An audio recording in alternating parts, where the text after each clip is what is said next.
Bishalgarh TSR camp এলাকায় চুরির ঘটনায় জড়িত থাকার অভিযোগে বিশালগড় থানা পুলিশের হাতে গ্রেপ্তার 3 কুখ্যাত চোর। উদ্ধার সেলো মিশেল। সবাইকে স্বাগত আমাদের কাছে আসার জন্য। অ্যাকচুয়ালি গতকালকে আলী এরশাদ গোকুলনগর টিএসআর ক্যাম্পের পাশেই এখানে যে ট্রাই জংশন আছে, এখানে একটা মার্কেট আছে, এখানে কিছু স্টল আছে দৈনন্দিন যেখানে দোকান বসে।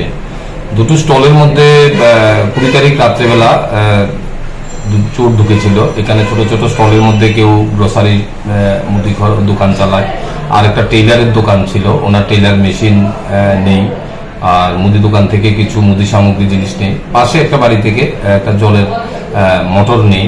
এই ওসিসে আমাদের এখানে আলী এরশাদ নামে একজন লোক একটা কমপ্লেন দিয়েছে কালকে।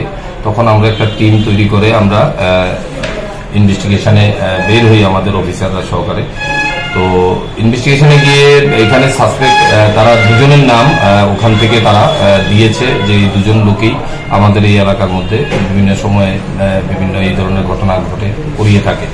তার মধ্যে আমরা স্বর্ণজিৎ রায় যে একজন আছে তাকে প্রথম আমরা ডিটেইন করি। তাকে ডিটেইন করে থানাতে নিয়ে আসি।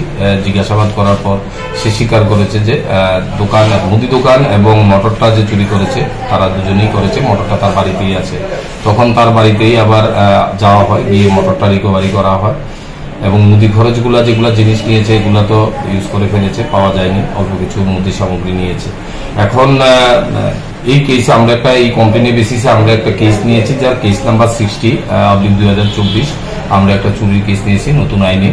আজকে এই ইনভেস্টিগেশনে বের হয়ে তাকে স্বর্ণজিৎকে জিজ্ঞাসাবাদ করার পর তার সাথে মহাদেব ওরফে দেবজিৎ, গোকুলনগর রাস্তামাথাতেই বাড়ি সে, এবং জিতেন্দ্র দেববর্মা আমাদের বিশালগড় এরিয়াতেই ঘোরাফেরা করে। তারা একসাথে বিভিন্ন সময় বিভিন্ন জায়গাতে কিছু চুরি করে এগুলা একসাথে মিলেই।